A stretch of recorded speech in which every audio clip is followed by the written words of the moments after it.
Raha samy festival ihany dia isan'ny tena miavaka ny festival Somaroho izay any Anosy-Belleville any ary ny Mpanakanto Wawa mo no tena lohandohan'ny mpikarakara an'izany Somaroho izany satria izy no angadinanana sy vinahitana an'izany festival Somaroho izany. Ka ny pitsopitsony mahakasika an'izay ny fakafakena amintsika atao anatin'ity vidéo ity ka manasa antsika rehetra anaraka an'ity vidéo ity hatramin'ny farany. Azadino ny milaiky ny vidéo antsika ary tsarovatra trany ny Abonneo amin'ny chaîne antsika mba ahafahanareo manaraka tsy tapaka ny vidéo izay lefa nahita isan'andro. Tsy ampy mo isika fa avy hatrany tonga de vavany ndao ary.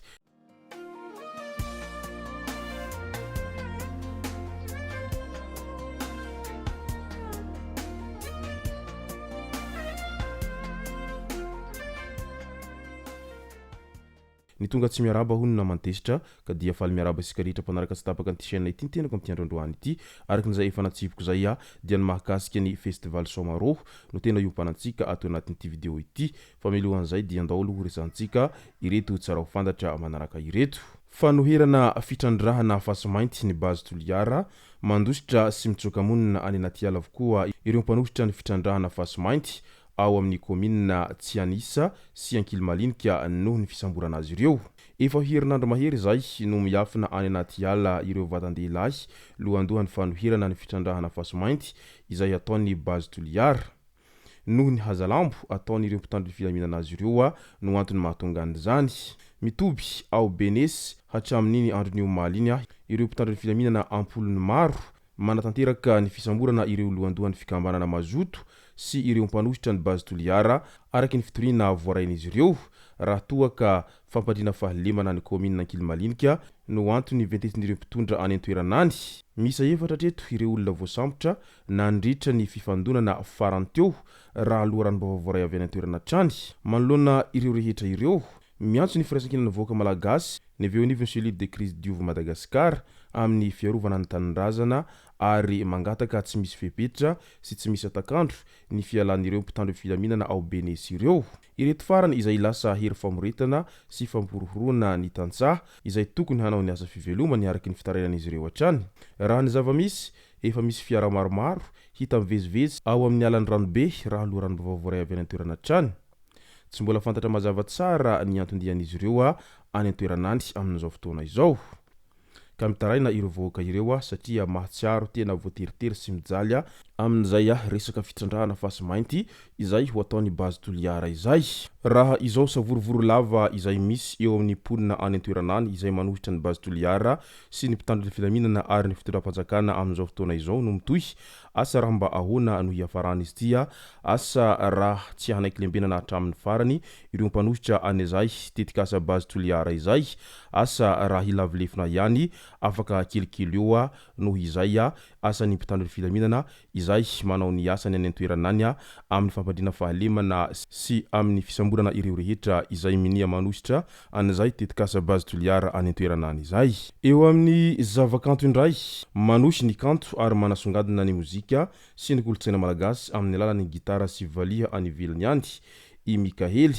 Izy moa no nandrafitra nitarika Mika sy Davis tamin'ny fotoanandrony mandray anjara amin'ny American Next Top Hitmaker karakarainy Global Citizen fifaninanan-kira anisan'ny goavana indrindra any Amerika ny tenany amin'izao fotoana izao.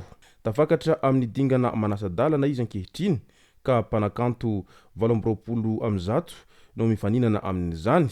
Marina fa 12 amin'ireo ihany no hiakatra amin'ny dingana famaranana ka eo indrindra no ilan'ny Mikahely fanohanana avy amintsika malagasy iray tanindrazana aminy. Azo atao mantsy ny misafidy azy anjotra amin'ny alalan'ny rohy izay navoaka ao an-tahotsiratsira Facebook ao. Manaraka ny torohevitra avoaka n'ilay rindrom-baiko fotsiny avy eo dia iny fa afaka misafidy azy avokoa. Ny mpandresy amin'ny faninanana ity dia mandray anjara amin'ny fampisehoana amin'ny festival Citizen Global de 2024 hatrehiny pedy tsy latsaky ny eninalina sy seho amin'ny gazety boky Rolling Stone ary hahazo vola $10,000.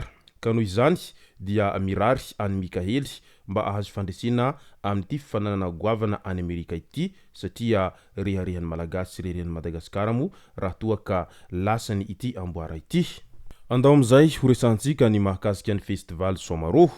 Raha ny festival Somaroho mantsy no holazaina dia I Mpanakanto Wawa no angadina nanana sy vinahitana an'izany festival Somaroho izany. Raha tany am-pintohana io festival Somaroho io dia fankalazana tsingeritaona izay nahaterahan'ny Mpanakanto Wawa, nefa taty aorina noho ny firoborobony izay festival izay dia lasa an'izay festival Somaroho ao Anosibe Helville izay. Isan'ny festival tena malaza izy io ary isany ahitana Mpanakanto maro izay manao fampisehona mandritra izay festival Somaroho izay, ary na Mpanakanto malagasy zany na Mpanakanto vahiny dia hita ao anatin'ity festival Somaroho ity avokoa. Fa tamin'ity indray mitoraka ity dia maro ireo Mpanakanto vahiny izay nasaina ary isany nanahitrany maro ny fahitana ny Mpanakanto Shenseea izay isany nasainy Mpanakanto Wawa hanao fampisehona amin'ity festival Somaroho izay ao Anosibe Ville ity. Namoaka fanambarana nefa ny Mpanakanto Wawa tamin'ity herinandro ity izay tena isany nanaisan'ny besin'ny maro ary isany nahdisy fanantenana ireo mpankafy an'ity Mpanakanto jamaïcaine izay isany tena malaza maneran-tany ity eo amin'ny gadona Denchal ity. Tsy ho avy i Shenseea araky ny voalazan'ny Mpanakanto Wawa hatrany.